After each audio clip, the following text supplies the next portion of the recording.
Avant que vous commenciez le cours, j'aurais une question à vous poser. Compris. Moi, je suis un peu choqué par ces souffrances que nos ancêtres ont subies en Égypte et ce martyre, si je puis dire. Pourquoi est-ce que Dieu nous a condamnés à ce martyre alors qu'il aurait pu éviter tout ça? Pour quelle raison nous faire souffrir jusqu'où nous atteignions la 49e porte de l'impureté pour venir nous faire sortir après? Je ne peux pas comprendre et je suis mal à l'aise. Il y a eu d'autres événements. Bon, il y a eu le déluge, il y a eu d'autres choses.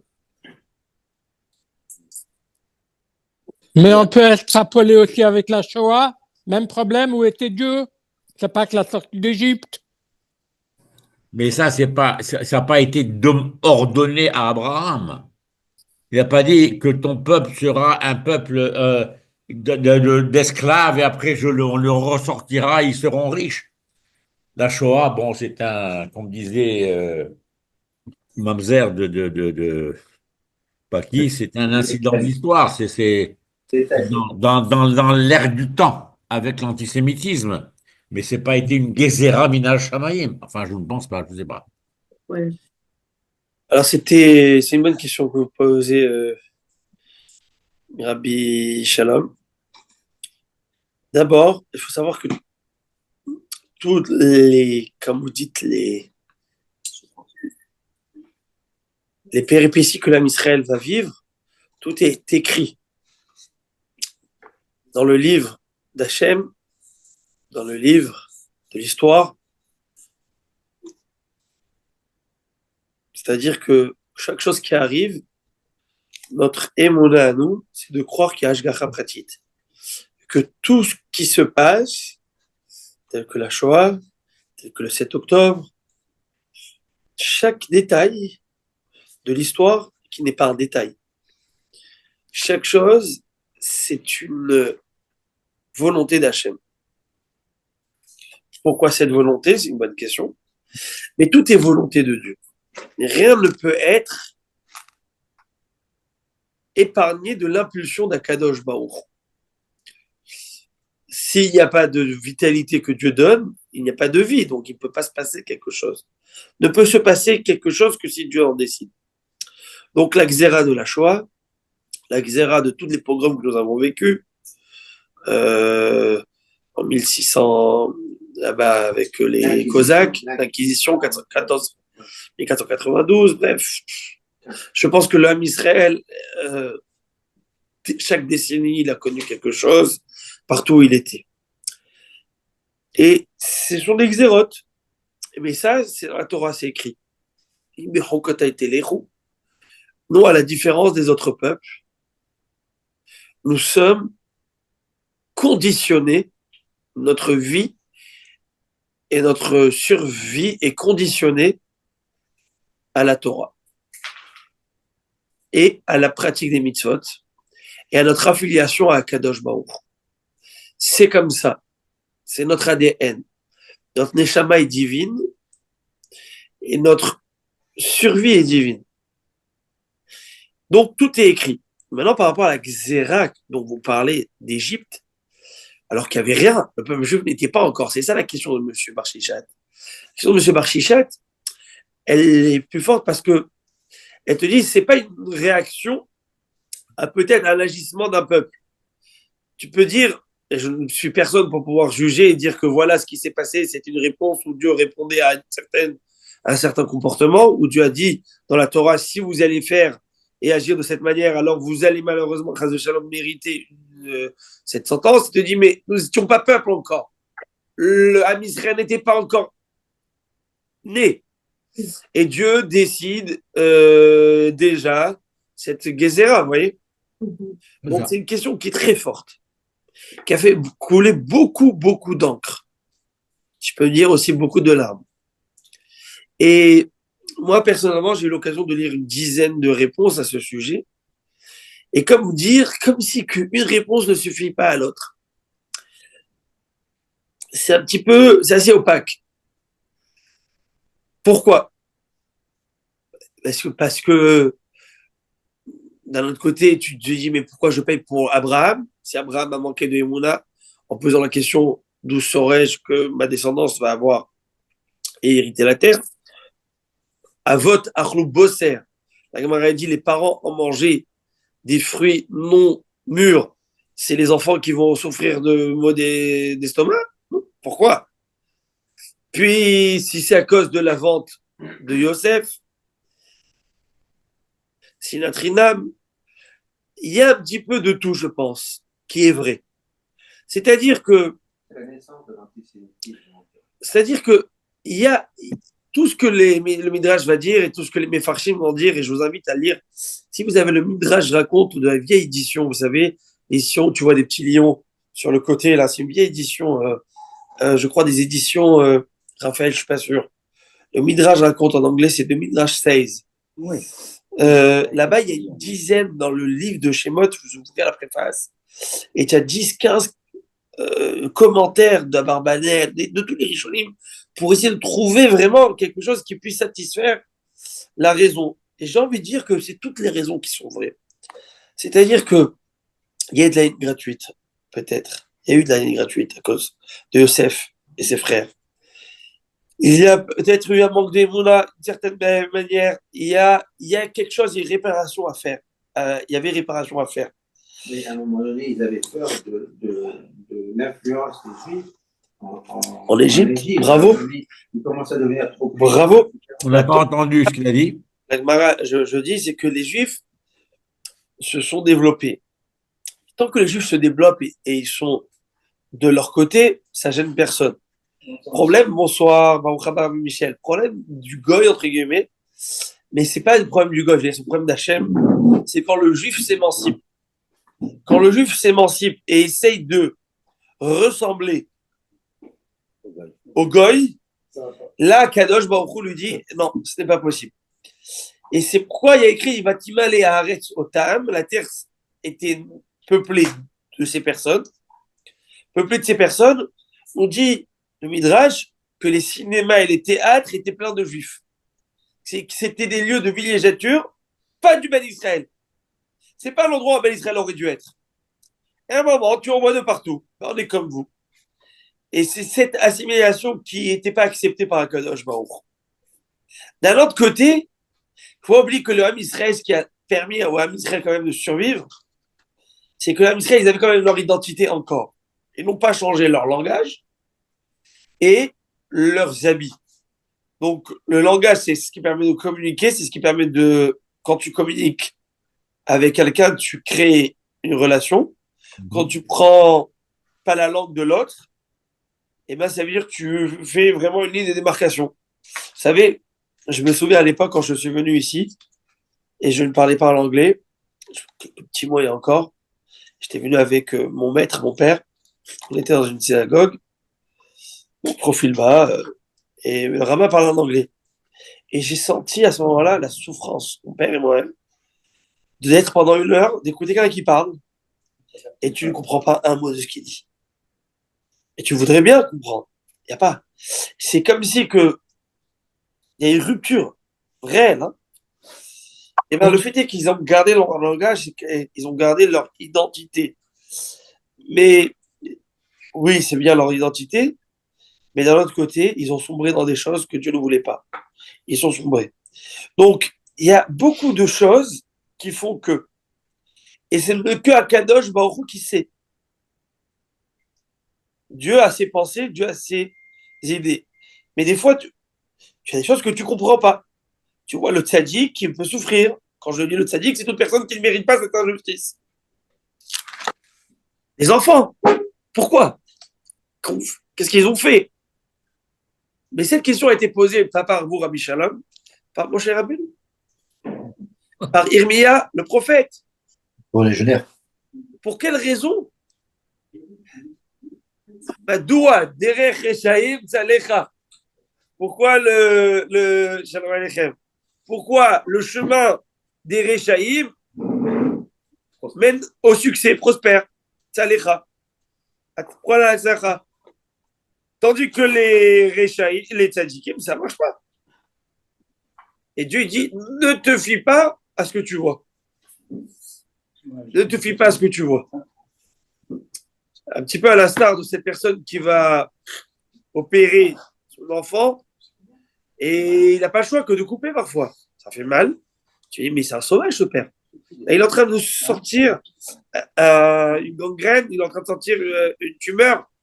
Mais c'est grave ce qu'il fait là. Il ouvre, il prend le scalpel, il ouvre. Qu'est-ce qu'il fait? C'est un meurtrier. C'est un sadique. C'est un barbare. Il est en train de sauver la vie de son fils. À l'instar de cette image, Akadosh Baruch Hu, parfois il prend le scalpel et il fait ce qu'il doit faire. Mais je ne comprends pas, quelle tumeur y a-t-il? Qu'y a-t-il ici? Jamais sait ce qu'il y a. On n'est pas au début, à la jeunesse de l'histoire. On ne comprend rien. On est chamotte. Qu'est-ce que Manéchama elle a fait dans l'ancien temps? Donc, Akadosh Baruch Hu, maintenant il y a plein de raisons. Et toutes ces raisons, Elou va Elou d'ivrei l'okim créé. Toutes ces raisons sont vraies.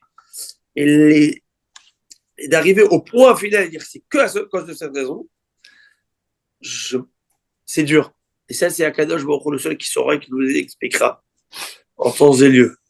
Et à la fin des temps, quand on verra que toute l'image est claire, vous connaissez la fameuse histoire du Ramban, Nachmanide. Il a vécu à peu près au XIIIe siècle, en Espagne. Grand grammairien, mathématicien, philosophe. C'est lui qui a disputé la dispute de Barcelone. Lorsque le roi va... Il y avait un certain Don Nicolas, si je ne me trompe pas. Il faut que je me rappelle qu'il y a un juif athée, apostat, qui s'est converti au christianisme et qui a convoqué Ramban Nachmani devant le roi pour faire un débat, pour prouver que le christianisme a raison et que le judaïsme, au contraire, essaye d'effacer toutes les traces de... Et Ramban va prouver A plus B. Sauf qu'il ne faut jamais prouver à un chrétien, surtout à l'époque de la chrétienté, qu'il a tort. Et avec quelle chance et quel miracle qu'il a quand même eu la vie sauve. Et c'est, en tout cas, alors Nachmanide, c'est un géant aussi de la Kabbalah, à cette époque. C'est lui qui est le père de la Kabbalah de cette époque, connu. C'est le neveu de. Rambam, non? Ah. C'est pas Rambam. Et Rambam, Rabbi Moshe Ben Nachman, il a un commentaire sur la Torah. Pas toujours simple à comprendre. Mais Rambam, il raconte on raconte une histoire. À son époque, il avait un élève qu'il aimait beaucoup. Et qui est tombé malade, il a fait beaucoup de prières. Et rien n'y faire. Il est en train d'agonie. Et il appelle son élève et lui dit, écoute mon fils, tu vas mourir là. Mais tu iras voir, tu verras, il y a plusieurs portes devant toi, tu prendras celle à droite. Et là-bas, tu verras cet ange. Tu demanderas à cet ange de t'amener quelque part, qui s'appelle cet endroit. Et là-bas même, tu iras devant un tribunal céleste. Et tu demanderas pourquoi mes prières n'ont pas été exaucées. J'ai fait toutes les démarches. Pourquoi mes prières n'ont pas été exaucées? J'ai fait toutes les démarches.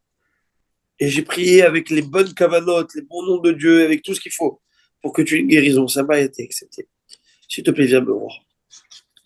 Il est décédé. 7 jours après le Shiva, il vient le voir, tout rayonnant. Dans un rêve. Un rêve, il dit, Rabbi, vous avez tellement raison. Il y avait cet ange, il y avait ça. J'ai su arriver. Je dis, et alors? As-tu posé la question? Et pourquoi? Et parce qu'il n'y avait pas de question, tout était clair. Quand tu es en haut, tout est clair. Il n'y a plus de questions. Tu comprends pourquoi Dieu a fait ça. Et mais vous, Ramban, dans le monde si bas, aussi grand que tu peux être, même mon cher Rabbeinu, il y a une limite. C'est ça que Dieu va lui dire quand il va demander à Dieu, Odienina derachecha. Vous savez, à un moment, Dieu va pardonner pour la faute du vaudor, vous vous rappelez de ça. Et qu'est-ce qui se passe à ce moment-là? Il va dire à Dieu, bah, si Dieu m'exauce, ça rend propice, révèle-toi à moi, Dieu. Montre-moi ta splendeur. Et Dieu va lui dire, tu ne peux pas voir ma splendeur. Nul ne peut voir la splendeur de Dieu. Nul homme vivant ne peut voir la splendeur qu'il a irradié à Adam Bahai. Un homme ne peut pas rester vivant et me voir, c'est impossible. Par contre, je te permettrai de voir l'arrière de Dieu, entre guillemets. Alors que Dieu n'a ni corps et ni l'apparence de corps. N'est-ce pas? Et il a dit, Il a dit après Hanouka, avec tous les béliers qu'on a mangés, on n'a plus d'apparence de corps. En tout cas, alors, El lo dmout, el lo gouf, el lo dmout à gouf. Il a ni du corps, ni d'apparence de corps, Dieu. Et puis, alors ça veut dire, tu pourras voir l'arrière, mais pas l'avant.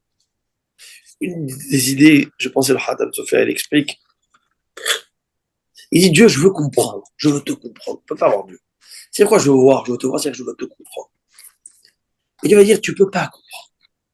Tu peux comprendre l'après et pas l'avant. C'est-à-dire, tu pourras comprendre l'après-coup, mais pas l'avant.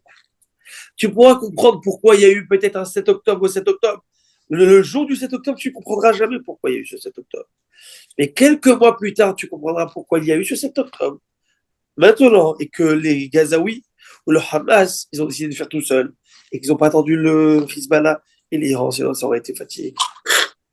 C'est-à-dire qu'après coup, tu pourras comprendre pourquoi Dieu. Mais maintenant, tu ne peux pas comprendre.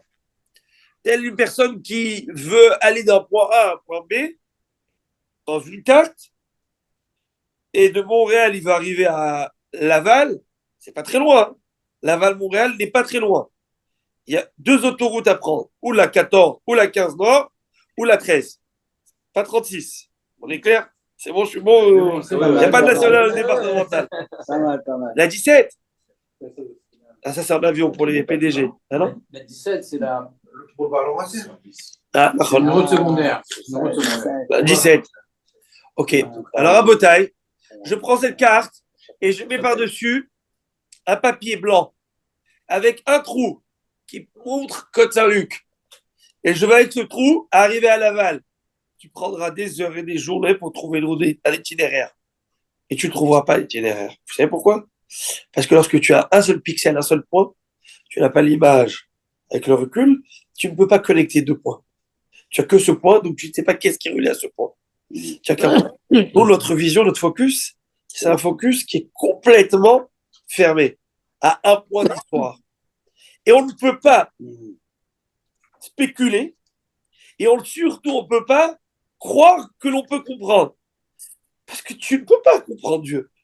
Et si tu estimes capable de pouvoir le comprendre, eh ben c'est pas Dieu. C'est pas possible. Je ne veux pas d'un Dieu que je peux comprendre. Je pensais à Mélenchon, il disait, c'est plus Dieu. C'est pas possible. Donc ça, c'est une réalité.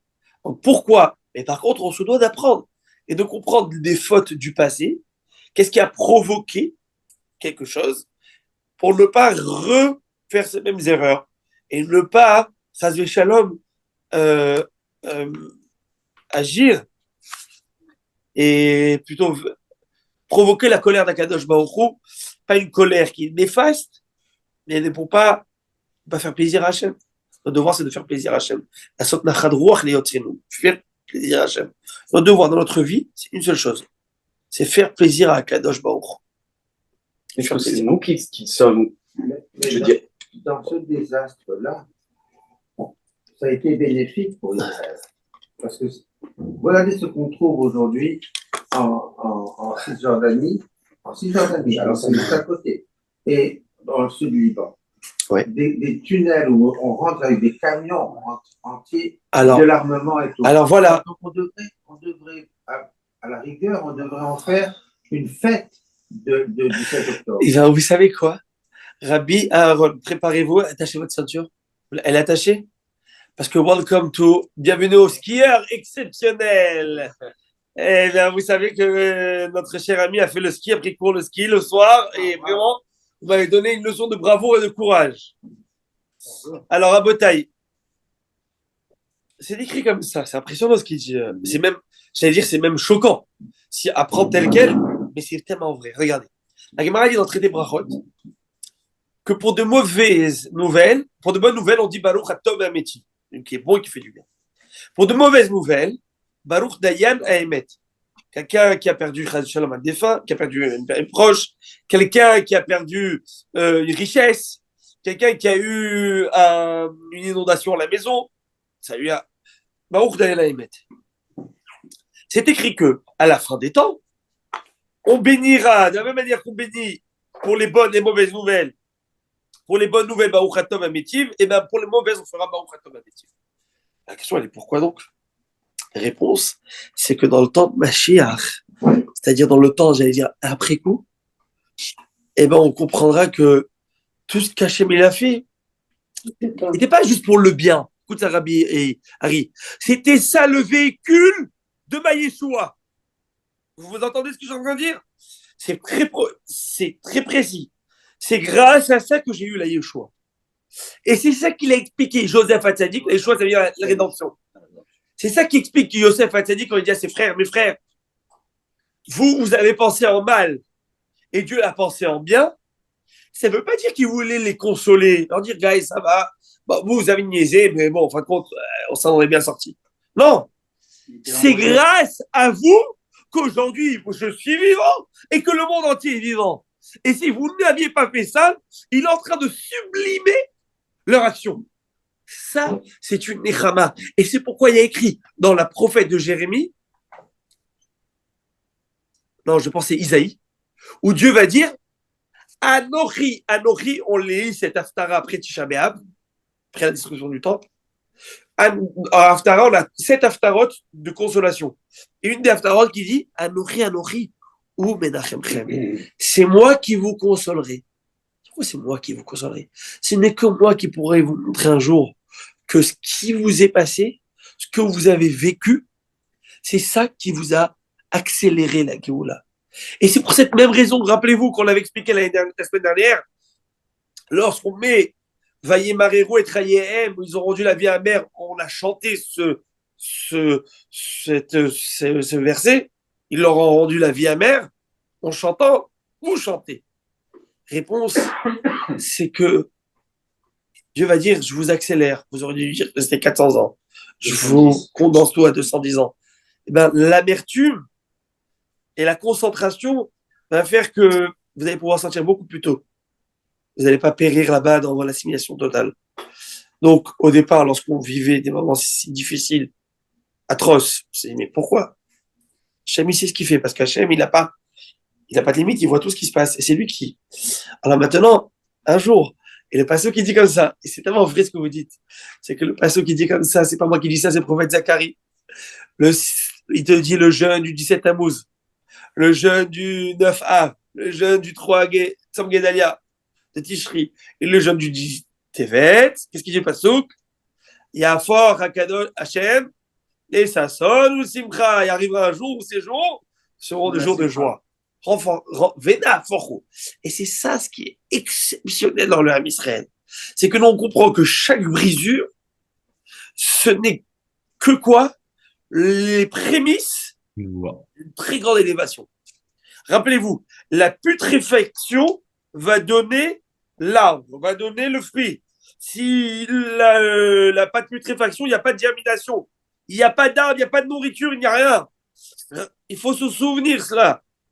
Dès qu'il y a brisure, dès qu'il y a quelque chose, dis-toi que de là, certainement, il va y avoir quelque chose de gigantesque. Et plus la brisure est profonde, et plus l'événement qui va se passer va être d'une dimension hors norme.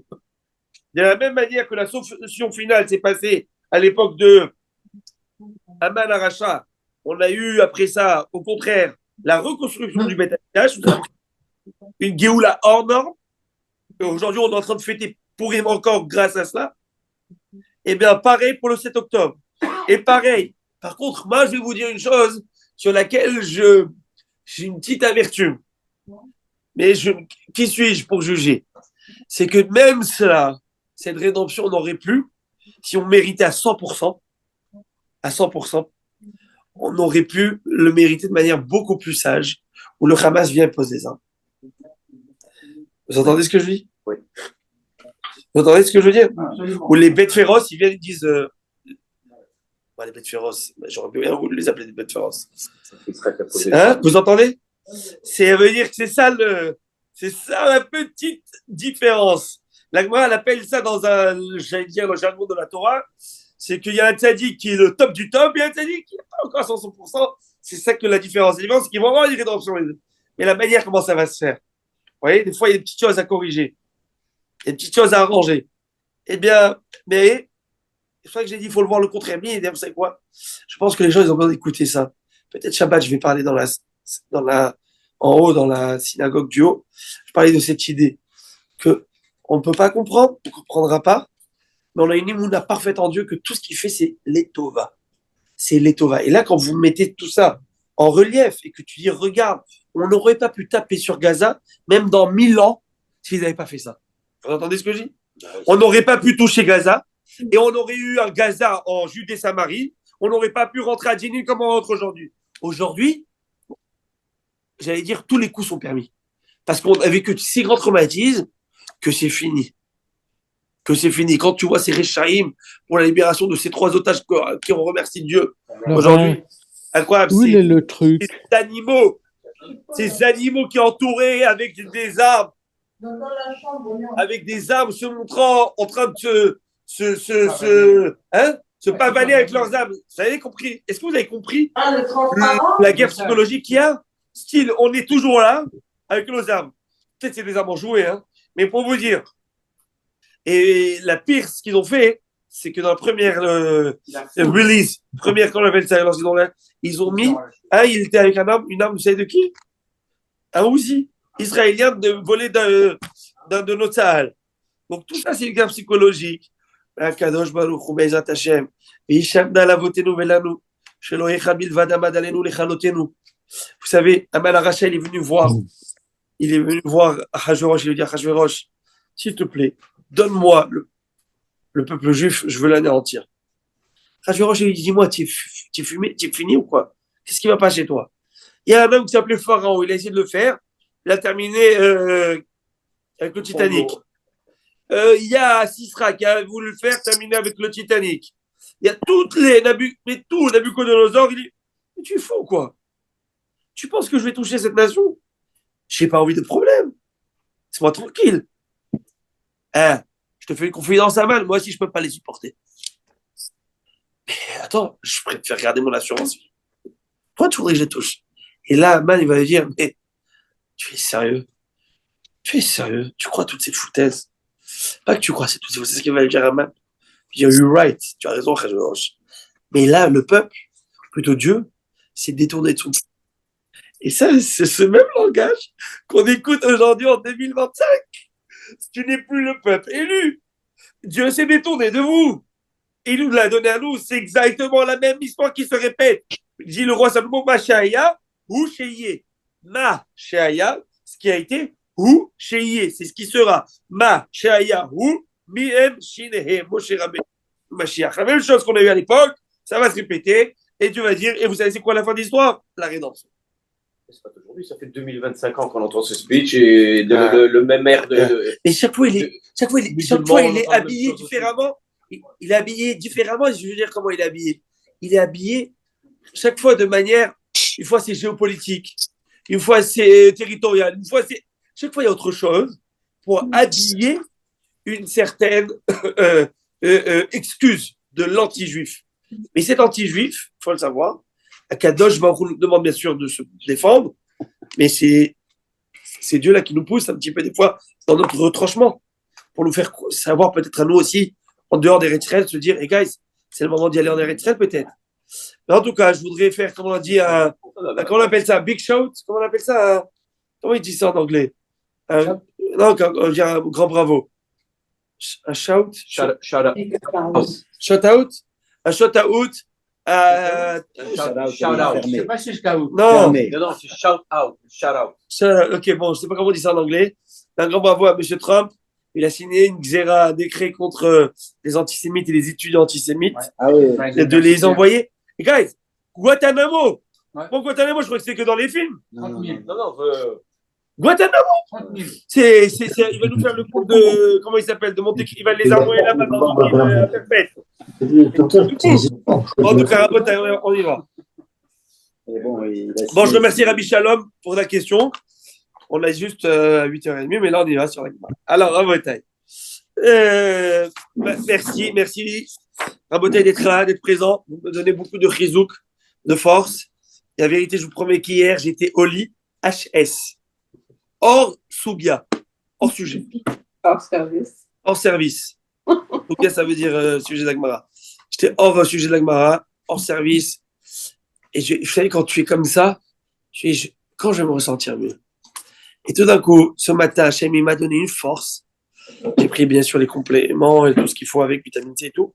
Mais, première chose que je fais le matin, dès que je me sentis bien, j'ai envoyé Yashio.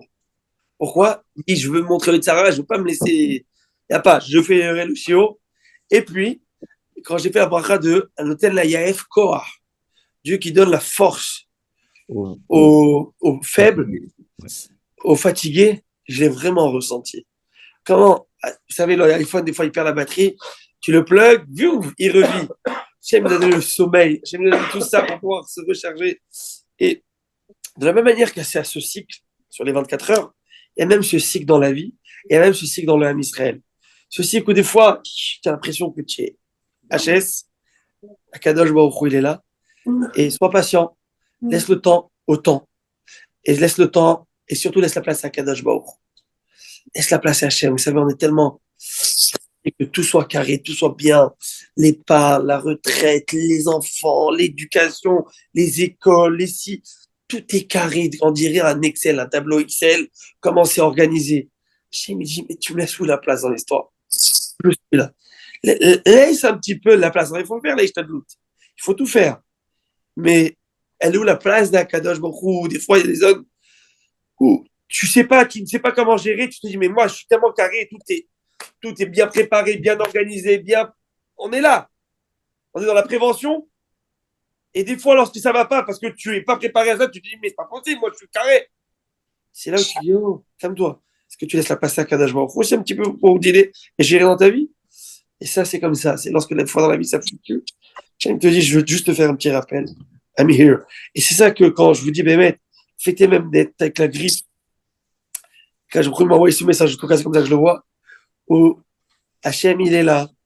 Hachem, c'est lui qui nous donne la force. C'est où on appelle la Yef Koach. Aujourd'hui, quand j'ai fait Bémet, Matir, Asurim, la Bracha, des Birkot Hachachar, où Hachem relâche les prisonniers en voyant ce qui s'est passé avec ces trois. Et vous savez que c'est une bracha que lui doit faire. Quand il sort, Matir, Asurim, en sortant de prison, le Gomel, il doit faire toutes les brachot possibles. Inimaginable par rapport à ce qu'ils ont vécu et c'était un moment d'émotion. De les voir revenir chez elle à la maison et de voir la première chose qu'elle a écrite dans l'hélicoptère, vous avez vu?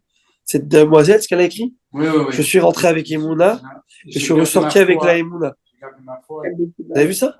Première chose qu'elle a écrit encore dans l'hélicoptère. Elle a dit qu'elle a gardé Shabbat et Kashrut. Ils lui ont dit, elle a dit la dernière. La dernière, celle qui était seule. Seule. Ouais. Et c'est elle qui avait fait, qu'il faut le sacher, c'est elle qui avait fait les nattes de tous les demoiselles pour sortir. Je refusais la viande, Pas cachère. pas cachère. Et c'est elle qui devait servir les repas et faire le repas, les pâtes et tout ça, Shabbat. Il a dit, madame, il lui a dit, monsieur, je n'allumerai pas le feu. Il lui a dit, je vais te tuer. Il a dit, tue-moi. Et vous savez, je vais vous dire quelque chose qui m'a tellement ému, c'est que sa mère, elle a parlé dans un discours, la semaine dernière, elle a dit, s'il vous plaît, faites le Shabbat. Et bien, vous savez quoi, elle n'a pas été sortie Shabbat. Bien qu'on aurait eu le droit. Elle avait dit, s'il vous plaît, ne faites pas Chilul Shabbat pour moi. Quand je vois, quelle vaillance, quelle bravoure ces dames. Vous savez ce qu'ils ont passé? Le Guéhinam sur terre. Ces filles-là, ils vont droit au Olam Haba, après 120 ans. Ce qu'ils ont vécu, c'est le Guéhinam sur terre. La Gemara a dit, et Rambam il amène cette halakha, que c'est la plus grande mitzvah, c'est de racheter les prisonniers, surtout dans leur contexte, parce qu'ils sont dans l'emprise de l'incertitude. On ne sait pas s'ils vont être volés, violés, s'ils vont être tués, s'ils vont être déshabillés, s'ils vont être affamés. Ils ont tous les mots MAUX possibles en eux. Donc on ne sait pas, on se doit tout de suite les ressortir. Qu'Hachem fasse qu'on ressort tout le reste. On a fait sortir 5 Thaïlandais aussi. Ça m'a rappelé. C'est pas nous qui les avons fait sortir? C'est qui? C'est eux. Non, c'est sur une La Thaïlande? initiative du Thaïlandais et, Ok, bon. et du Turc. En tout cas, Bezrat Hachem. Alors maintenant, on y va. Masechet Sota, page 38. 38. Alors, vous savez, lundi soir, j'ai pas pu vous le dire, lundi soir, c'était mon anniversaire. J'aurais voulu vous souhaiter lundi soir Une bracha à tous, mais je l'ai fait de loin. C'était hébraïque, c'était la vraie de vraie. Et alors, c'est pourquoi je vous l'envoie. Je vous l'ai envoyé de mon lit, ça c'est certain. Mais je vous l'envoie aujourd'hui, que vous envoie bracha, tzlacha, prospérité, et surtout de la satisfaction dans ce que vous faites. Du force even, c'est que vous ayez la satisfaction, je suis heureux. Et c'est. Moi, c'est Kafret, Koach, Tevet. 28 Tevet. 28 Tevet. Et puis, ma femme, même, on l'a fait au Hachem. Et puis, vous savez qu'aujourd'hui, c'est Rosh Chodesh Shvat. Oui. Aujourd'hui, c'est le jour où Moshe Rabbeinu a parlé au béni Israël avant de mourir.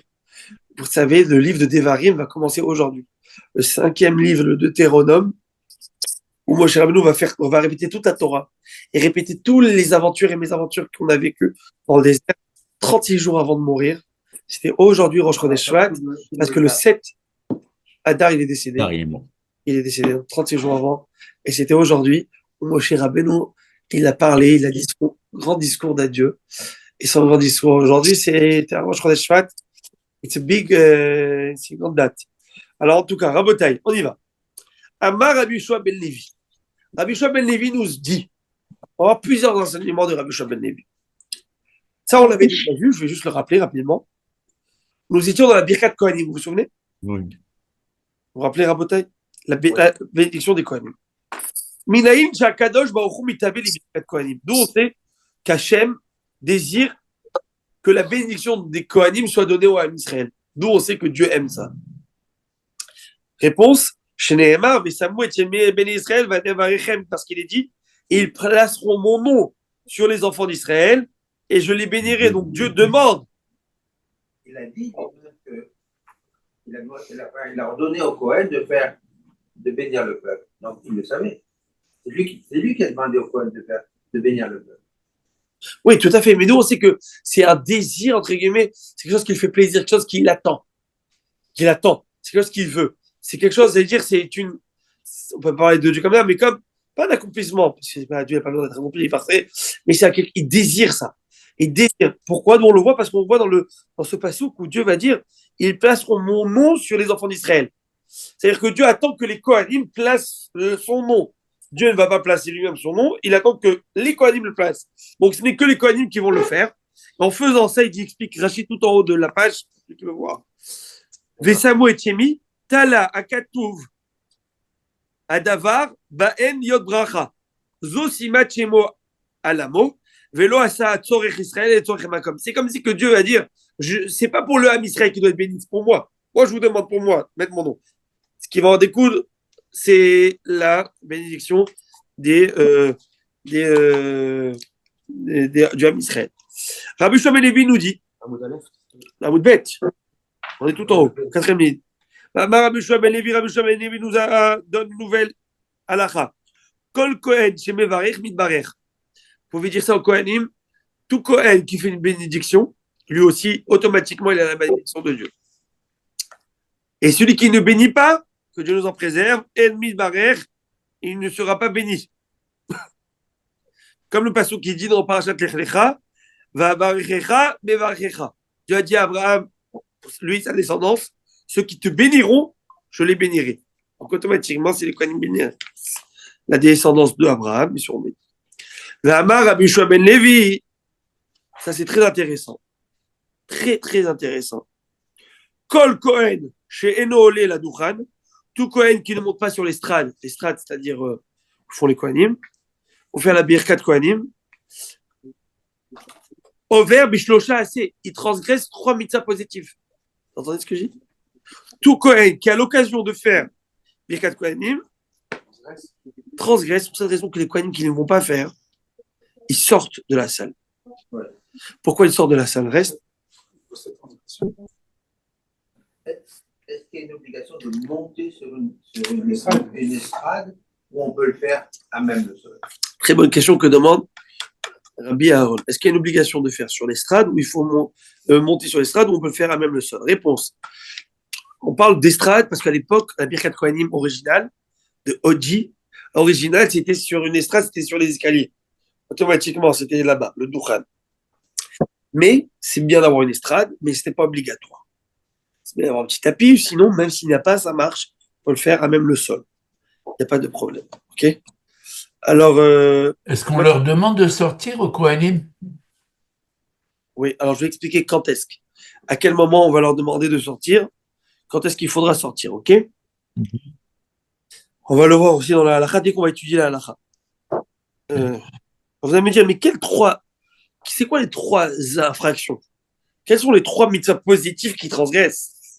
C'est choquant de dire ça. Parce qu'il y a écrit, alors, c'est pas vraiment 3 mitzvahs positifs, mais c'est plutôt un pasouk qui va être divisé en 3. Côté Barichou, et béni Israël. Amor lahem, ainsi vous bénirez. Dis-leur, Samou et Timi mettront mon nom. C'est le même pasouk. Mais qui disent, donc c'est Dieu a exprimé, j'allais dire en long et en large, son désir de faire la bénédiction. Vous bénirez, vous leur direz et vous mettrez mon nom. Sur ces 3 propos que Dieu a dit, tu ne l'as pas fait. Donc tu transgresses ces 3 propos. Voyez-vous ou pas? C'est clair? Ok, on y va. Rav nous dit, pourquoi c'est pas bien qu'il soit dans la salle et qu'il fasse pas la bénédiction? S'il est dans la salle, il devrait le faire. De peur qu'on craigne que c'est un fils de divorcé. De Ou quoi? un fils de chaloutza, de déchaussé. Tu es Cohen, tu es dans la salle, tu fais pas Birkat Kohanim. On doit se dire ce Cohen, c'est un Cohen qui est pas vraiment un Cohen. C'est un Cohen dont son père, il a été avec une divorcée. Et voilà le gosse, c'est un halal. Ça s'appelle un halal. Il n'est pas du tout halal, il est khram, hein, halal. Chez nous, pas comme chez eux. Halal veut dire mehoulal, profané de la keuna. C'est pas halal du tout. Et en France, ce qui est en train de se passer avec halal, c'est pas du tout halal. Mais en tout cas, on avance. Qui est là? Hein? En France? Il l'impose partout. Ah bon, il essaie de l'imposer partout. Non, vous n'avez pas suivi le. Non. Je ne vais pas faire I24 News, mais je vous le dis quand même. Mais c'est que, en fait, nous, par exemple, la cache-route, il y a un organisme, bon aussi, tu vas dire c'est business, mais il y a un organisme de cache-route qui est complètement religieux, séparé des agroalimentaires. Donc, l'agroalimentaire, c'est un organisme à but lucratif qui va aller chercher, par exemple, les services du MK, qui est un OBNL, c'est une organisation à but non lucratif. Et puis, ils vont lui demander d'avoir le sigle de la cache-route. Donc, c'est bien distinct. Ça, c'est religieux. Ça, c'est business. Le halal, là-bas, c'est le type qui ouvre sa compagnie. C'est une compagnie à but lucratif qui offre halal. Ils ne vont jamais voir. Qu'est-ce qui se passe? C'est faux. Et tout va l'argent va à la mosquée de Paris et au recteur là-bas. Et donc, il faut voir toute une histoire que ça a créé. Ils ont dit, attends, payez pas de taxes. Sur quoi? Alors que vous faites que l'argent. En tout cas, toute une histoire. Toute une histoire que ça a créé. Mais on s'en fiche. Maintenant, on avance. Tuer une bête n'est pas fait. Non, c'est contré par le règlement, bien sûr par le gouvernement. Sauf que c'est quoi le halal chez eux? Oui, mais Zarma, c'est un rabbin à eux qui a fait. Il n'y a rien été contrôlé, il n'y a rien qui a été. Il a dit, le gars, l'agroalimentaire, il a dit, ils ne sont jamais venus, j'envoie juste des chèques. C'est tout ce que je sais, je reçois une plaque. Il m'a dit, donc, en tout cas, chez nous, on espère que c'est pas comme ça. Ah, maintenant, on avance. Hein? On est certain que c'est pas comme ça. Sinon, quoi bon. Alors, Rav. Exactement. Tu parlais des 3 parties de Non, j'ai dit. côté Barecho. Pourquoi Cohen doit quitter la salle, ne peut pas être en salle et ne pas bénir, parce que sinon il va être considéré comme Groucha et Khaloutza, comme un enfant de divorcé. Ils vont lui dire pourquoi il ne monte pas comme tout le monde. Ça veut dire que certainement son histoire elle n'est pas bonne. La Gemara dit, il veut l'appliquer. Adi salik les prakim, Adelo salik les prakim. La Gemara dit, les 2 commentaires ne sont pas contradictoires. Parce qu'on avait dit que, il disait, s'il ne monte pas, il transgresse les 3 mitzvot positifs. Et il expliquait que la raison qui est problématique, c'est de peur qu'on le considère comme un bel boucher. Alors, on va dire que, est-ce qu'ils se contredisent? Réponse non, ils ne se contredisent pas du tout. Rav, imaginez-vous, il y a un type dans la synagogue, il va des fois venir à Birkat Kohanim, des fois il n'y va pas. Est-ce qu'on va croire que c'est un halal? Est-ce qu'on va croire que c'est un fils de divorcé? Non. Parce que tu vois, des fois, il y va. Par contre, s'il n'y va pas des fois, il perd les trois mitzvot positifs qu'il ne fait pas. On avance. Donc, on lui demande de sortir, Ouais. Rabbi, je voulais savoir. Ah, est-ce qu'on lui demande de sortir? Alors, je vais expliquer. Attendez quelques minutes. D'accord. Pourquoi je vous demande d'attendre quelques minutes? Pas de Parce qu'il problème. faut suivre les prochaines halakhot pour savoir à quel Ok. moment il doit sortir, à quel moment non. J'ai anticipé, Et c'est pour cette excusez-moi. raison que je voudrais aussi qu'on fasse après la halakha dans le Shulchan Aruch. Ouais, Pas ce soir, je pense pas qu'on aurait le temps. je comprends. Et plus tard qu'on va prendre la halakha, si tu veux, le prochain cours, dans l'Ichot Nesiat Kapayim, on va étudier halakha par halakha, tout est la source, c'est d'ici. Et vous allez voir ce que le Shulchan Aruch et Mishnah Berurah dit. On avance. Ok. Dans- Oui. Ça veut dire quoi, se sont pas sentir assez cachés? Dis-moi. Il a fait des bêtises. Il n'y a pas. Parce que lui, il pense que c'est lui qui bénit. C'est Dieu qui bénit. Il n'y a pas. Il est Cohen. Par exemple, quelqu'un qui n'est pas propre, et je ne sais pas moi, un Cohen qui a fait une relation avec sa femme. OK, ou whatever. Ben, non, il prend une douche. Mais disons, il n'est pas propre ou il a fait une bêtise, il était en disco. Que Dieu en préserve. Réponse, qu'il fasse tes choix d'abord. Deuxièmement, c'est que c'est Dieu qui bénit. Il faut bien comprendre que lui, il n'est que le vecteur. Lui, qu'est-ce qu'il a de spécial? Réponse, il est Cohen. C'est dans son ADN. C'est Dieu qui lui a donné cette primauté. C'est pas toi, c'est Dieu. Donc Dieu va dire, vas-y faire un Birkat Kohen. Alors s'il ne fait pas Shabbat, il ne fait pas ci, est-ce qu'il a le droit? Il aurait le droit de le faire. Et moi, je pense que c'est important de réfléchir à une idée, voilà, à faire une nuance, que l'un n'empêche pas l'autre. Je vais expliquer. C'est pas parce que quelqu'un ne fait pas quelque chose qu'il faut lui retirer le crédit de tout. À moins que cette personne qui ne fait pas, il est apostat.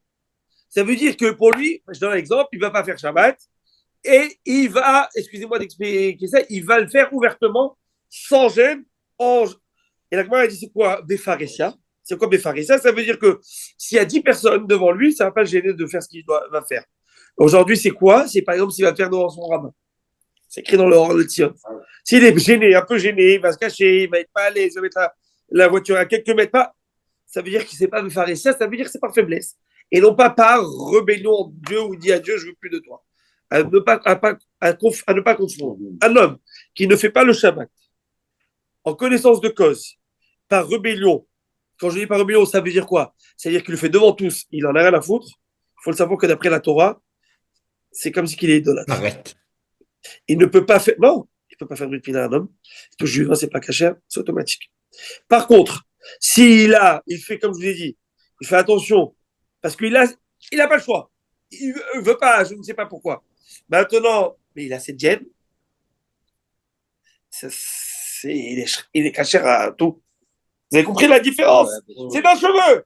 C'est d'un cheveu. Ouais. S'il est dans l'enfoutisme ou Dieu et moi, ça en fait deux. Ou non, ou c'est par faiblesse. Mais c'est sûr que je vais faire discret, je ne veux pas faire attention aux susceptibilités de. Là, c'est différent. Il faut le comprendre. Parce qu'il y a des Kohanim qui s'abstiennent à défaut de comprendre la halakha. J'ai voulu laver les mains d'une fois, il m'a dit non, moi je sais ce que je fais, je ne vais pas le faire. Mais si tu sais que tu es conscient et c'est une faiblesse, donc éventuellement il pourrait. Et après, moi je pense que c'est vraiment il y a quelque chose qui va être à sa discrétion dans le sens où s'il ne se sent pas capable, comme il a dit tout à l'heure, Zonati, où tu sens qu'il y a presque un double jeu. Moi, je voudrais voir le contraire. Moi, je voudrais lui dire, peut-être cette mitzvah va t'amener une autre mitzvah. Voilà. Ouais. Alors, il faut savoir comment, quelles circonstances. Je pense qu'une mitzvah amène à une autre mitzvah. Des fois, il y a un allumage et ça t'allume tout Los Angeles. Alors, voilà. Si dans le mal, c'est comme ça, si dans le mal, c'est comme ça, et bien dans le bien, certainement que c'est comme ça. Il te faut une torche qui t'allume, et après tu es excité jusqu'à 120 ans, hein, dans le bon sens du terme. Maintenant, on avance. On passe à travers eux, ça va sûrement les accompagner. Voilà. Alors, la Gemara a dit, regarde ce qu'il nous apprend. Oh, M. Levi. Vous allez être surpris. Et ça, c'est la halakha. Hein. Ça, c'est la halakha, messieurs, écrit dans le Shulchan Aruch. Si je vous demande, messieurs, vous êtes en première loge, surtout devant le Kohen. Aussi, ben vous êtes. Quand vous voyez le Kohen, à quel moment il monte sur l'estrade? Bravo. Sinon, Pourquoi arrêter? C'est la source. Moi, aujourd'hui, vous allez le savoir pourquoi. Shabbat, vous allez le voir bouger. Tu vas dire, moi, je sais pourquoi tu bouges maintenant. Si tu demandes au Cohen, il ne sait même pas. Donc, moi, je vais vous dire pourquoi. Quand Rabbi Shimon Levi, il nous annonce Kol Cohen, She'eno le Ba'avoda, tout Cohen qui ne monte pas pendant que le Hassan récite la bénédiction de la Avoda. C'est quoi Avoda? Avoda, c'est le service sacrificiel, le service rituel. C'est quoi la Sacerdotal. bénédiction qui parle du service rituel?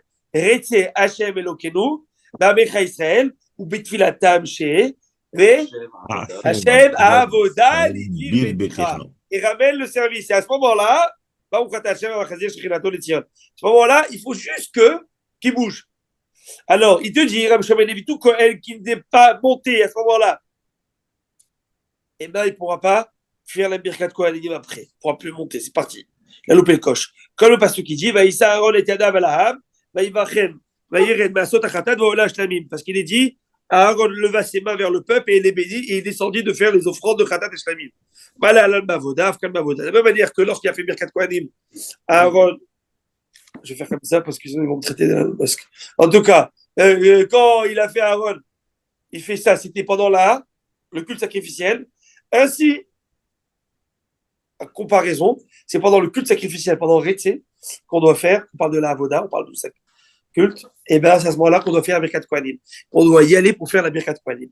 Alors il te dit comme ça, il dit, Eni, are you serious, quoi, vraiment? Va Rav Ami, Veravasi, Salke.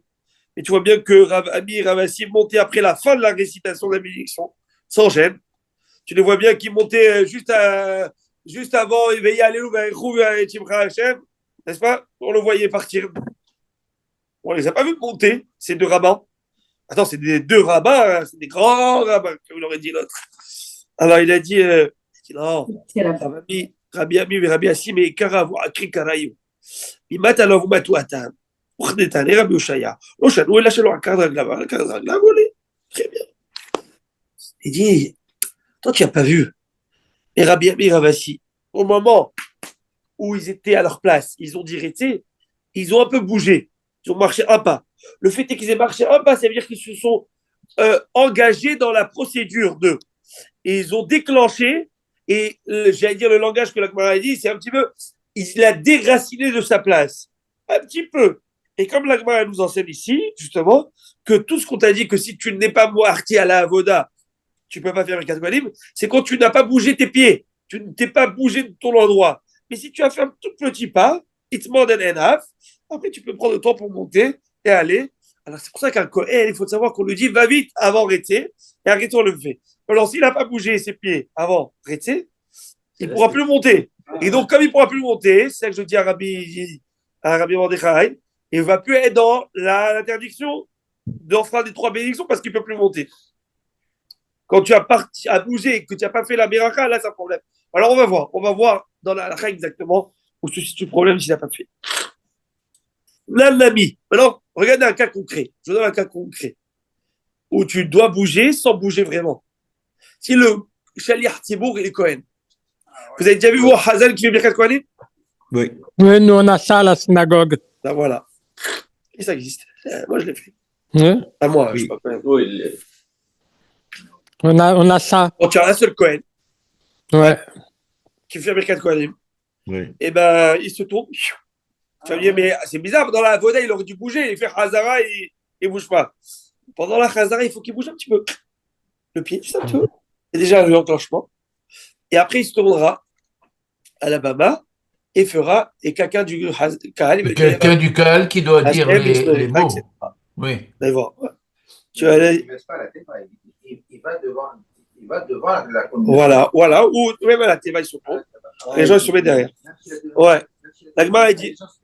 Ouais, exactement. On va l'étudier tout ça. La Gemara, elle va dire. La Nami, on l'a appris aussi dans une Mishnah. Imavta Chato, Shenosé, Kapav, Roser la Tfilato. S'il est assuré de pouvoir lever ses mains pour bénir l'assemblée et revenir à l'endroit où il a interrompu sa beracha, sa prière, il peut le faire. À l'époque, il n'y avait pas de synonym comme aujourd'hui. Okay, tout était plus par cœur, etc. Alors, s'il a la tête pour faire Birkat Kohanim, après se remettre à la Chazara, terminer, etc., il arrive à avoir le fil, qu'il fasse. Sinon, qu'il ne le fait pas, Birkat Kohanim, et qu'il continue. La Gemara dit, mais on lui a posé la question, Comment ce Chazan il peut faire Birkat Kohanim? Il est Chazan, il a les pieds joints. Comment il peut. Il n'a pas bougé les pieds à la Avoda? Réponse, non. Il a tout petit peu bougé les pieds. Il a un peu bougé les pieds. Le fait est qu'il a un peu bougé les pieds. C'est comme si qu'il avait s'est engagé à les Birkat Kohanim. Et puis après, c'est bon. Il pourra se déplacer. Il pourra après se déplacer et faire ce qu'il a à faire. Maintenant, il faut savoir que il doit le faire sur place quand même, dans l'estrade. Il ne peut pas commencer à bouger, à marcher. Il reste, il se tourne à la théma, les gens se mettent derrière. Voilà, là j'ai terminé le sujet. On va continuer le prochain sujet de Rabbi Shimon Levi. Le prochain shiur, c'est un autre sujet à part qui te dit que c'est celui qui a. Il faut donner à quelqu'un qui a un bon œil à faire le cause de bracha. Cause de bracha. Par exemple, Birkat Hamazon, le zimoun, il y en a qui font avec le vin. Ça s'appelle un verre de bracha. Tu le donnes à quelqu'un qui a un bon œil. Pas quelqu'un qui est mesquin. Un mesquin, quelqu'un qui est tsaraï, on va le voir, qui est pas radin, qui n'est pas généreux, le contraire de généreux, qui est mesquin, qui est. Celui-là, il ne faut pas lui donner à faire la beracha, parce que la beracha qui va tirer va savoir ce qui va te mettre dans cette beracha. Tu comprends? Il y a des berachot, il y en a, comme on va le voir plus tard, elle va dire, moi, elle va dire que même les poules ne veulent pas manger de son grain, ce gars. Ils veulent pas, il va savoir ce dedans. Tu sais, si c'est pas de bon cœur, ne prends pas. Ne prends pas. Il faut que ce soit de bon cœur. Bref, à Botaï, c'est de bon cœur que je vous dis bonne soirée. Monsieur le rabbin, est-ce que je vous ai fait la gematria du mois de Shevat? Mais non. Shevat, c'est 311. Maintenant, vous prenez à l'envers. 311, c'est 113.